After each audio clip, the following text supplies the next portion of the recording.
Hey everybody, this is Ashy from Wonderman Studios saying Happy Labor Day. I hope you're having fun not working. Since I'm shooting this vlog, apparently I am working. Anyway, I just want to come to you with a newsletter vlog. We do these once a month with our monthly newsletter where we, the guys from Wonderman Studios, answer your questions out there in internet land. You submit those questions on our forums, and I've got one right here. I had to write it down. And there's actually a two-part question this month. What was the inspiration for the Splintered Serenity universe, and how did Wonderman Studios develop the original 3 worlds and 6 major races? So that's an excellent question, and it comes along with a great story for you. Believe it or not, Nathan and I sat down over lunch one day about 2.5, almost 3 years ago, and about 30 minutes we came up with the entire Splintered Serenity universe and our 6 major races. How did we do that, you might ask?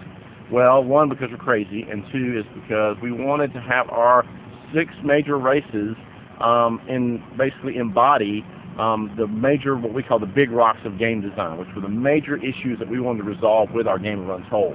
So, for instance, some of those problems were having magic and technology working together in the same game and everything being balanced, having differing levels of technology working in the same game and being balanced, and also having humans alongside of strange, unusual races like animals or robots, and everything being okay and fair and balanced. So we decided we're going to make our core races represent these problems, and if we can't get things to work with those core races, then obviously we have a broken game and we can't make it work. So we decided, let's go for the gusto. If we can solve these big major rocks of game design, then all the smaller problems will solve themselves. So the clique, for instance, represent your skillful base characters, so like your rogues or your bards or your folks like that.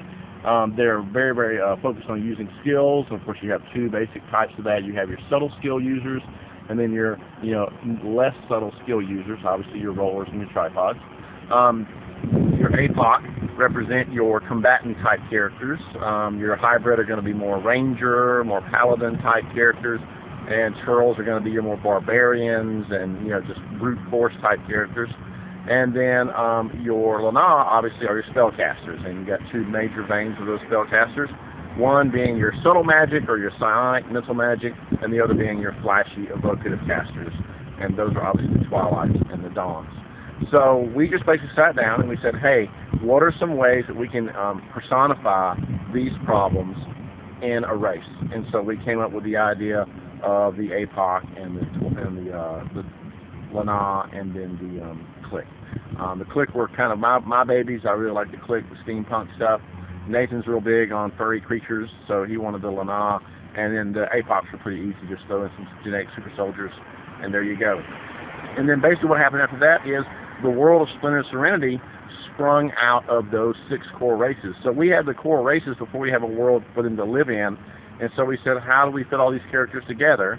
And it was basically kind of a mashup kind of thing, where we said, okay, they got 3 different universes, and they all colliding into each other. That gave rise to the event, and that being a big mystery of the setting. What is the event? No one knows. It's a really cool hook that game masters can use for literally almost anything, as well as introducing new worlds and new settings into Untold, which is coming down the road, hopefully soon. So there's kind of the short answer for a really long story. Our initial inspiration for Splintered Serenity and our 6 major races come from solving problems that we saw in other games. So hope this answers your question. If not, post more questions in our forums. And this is Ashy signing out. We'll see you next month.